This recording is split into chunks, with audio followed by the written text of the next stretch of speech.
ये ददन भैया देखिए गो बिरहन के भाव लागल। शादी भइल बा, कोहबर में मिलन भइल बा, आ तब तक वो दुल्हा के फोन आवता बॉर्डर पर से, जैसे कि फौजी रहता रे, लड़ाई लागल बा। आ तुरंत जब ये बात मालूम चलल बा वो दुल्हा के कि देश के खातिर जाए के बा, वो दुल्हा के रुआ रुआ खाड़ हो गइल बा। तुरंत अपना पत्नी से कुछ कहले तक भी नहीं के कहता कि बस मुड़ी मुड़ी के चल देने बा। आ जब कुछ दिन बीत गइल बा, उहे दुल्हन कहतिया का, जोरे जवानी जोगावत बानी, जोरे जवानी जोगावत बानी, खानी न भर पेट खाना,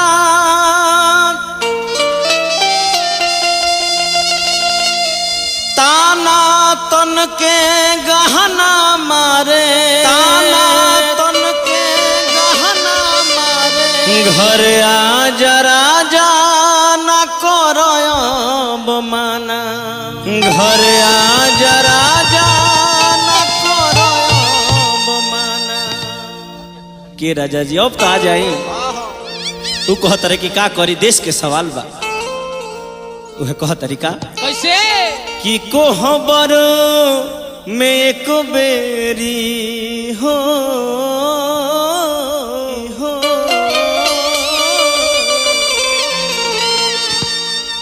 कोहबर में एक बेरी राजा जी मुलाकात भइले,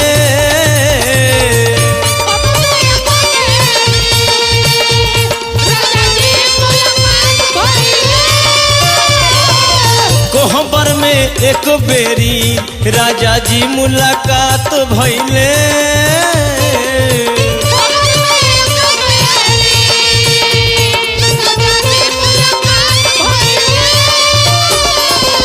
जी भर के देखनी ना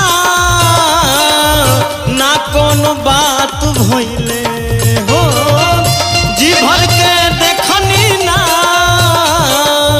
ना कोनो बात भइले,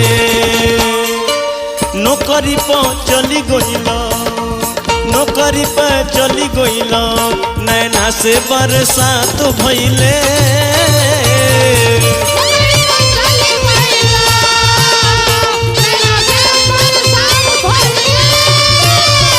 ओ कोहबर में एक बेरी राजा जी मुलाकात भइले,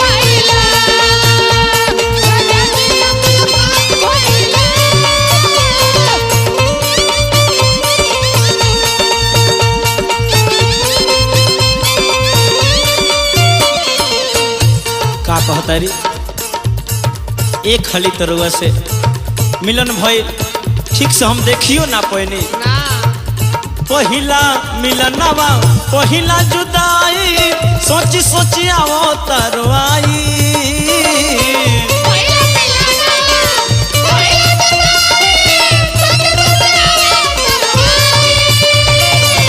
फौजी बलमुआ देश के खातिर चली गइल सछनाई।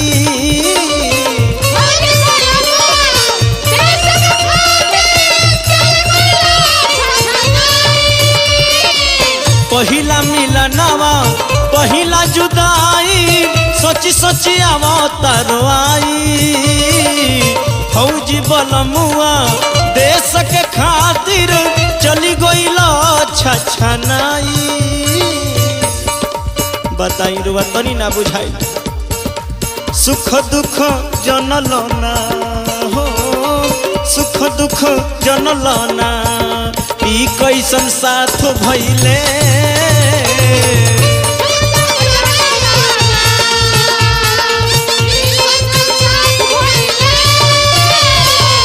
कोहबर में एक बेरी राजा जी मुलाकात भइले।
और कहली है का हो सोचल सपना सपना हो गइले से जिया सजल न हमरो।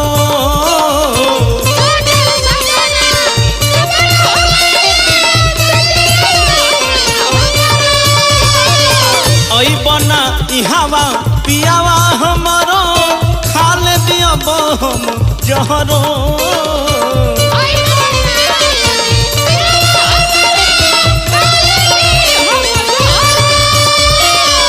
सोचल सपना सपना हो गइले से जिया सजल न हमरो।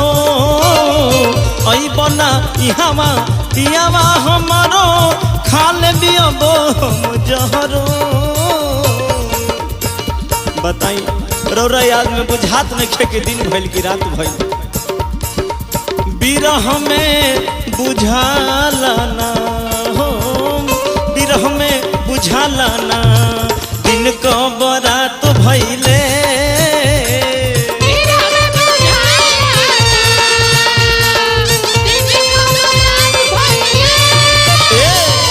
कोहबर में एक बेरी राजा जी मुलाकात भइले।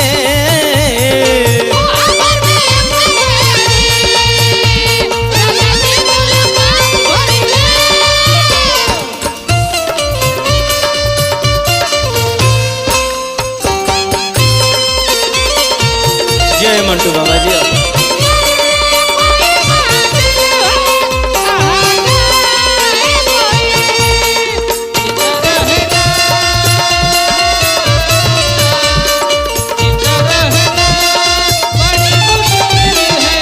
आई पुरस्कार हमने के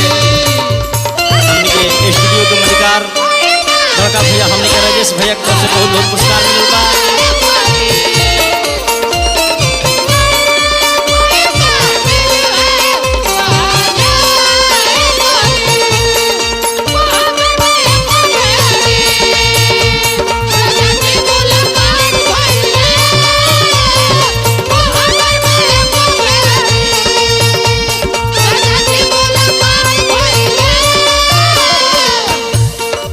आई यह गीत पर खुश होकर पुरस्कार मिलल बा हमनी के बाबू अखिलेश सिंह समाज से ही धरवार सुरहिया के तरफ से पुरस्कार मिलल बा बहुत बहुत। अभियंता राजकुमार ड्राइवर नंदू ड्राइवर पिठाइज की तरफ से पुरस्कार मिलल बा। हार्दिक अभिनंदन नहीं हमनी के सहतवार शर्मा इलेक्ट्रॉनिक बड़का भैया की तरफ से पुरस्कार मिलल बा। बार बार नमस्कार रही। लेकिन गीत के अंतिम कड़ी में कहली है का संदीप दर्दी दर्द ना जनला चली गईला मुँह फेरी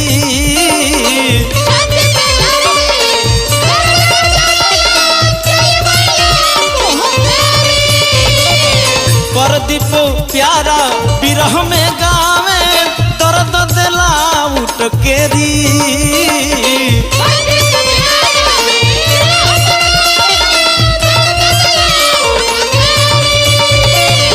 संदीप दर्दी दर्द न जनला चली गईल मुँह फेरी परदीप प्यारा बिरह में गावे दर्द दिला उटकेरी।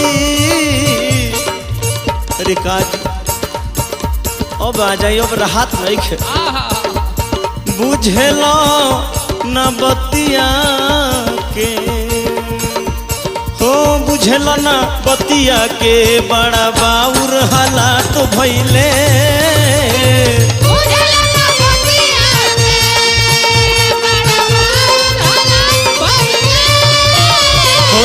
कोहबर में एक बेरी राजा जी मुलाकात भइले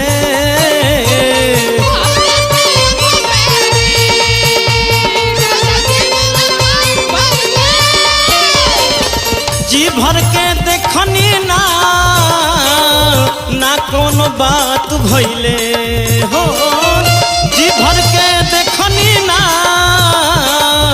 ना कोनो बात भइले नौकरी पर चली गईल हो नौकरी पर चली गईल नैना से बरसात भइले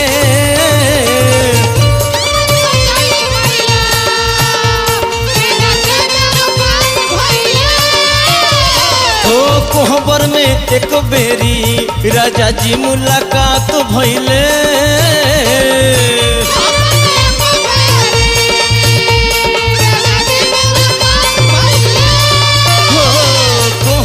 में एक बेरी राजा जी मुलाकात भइले।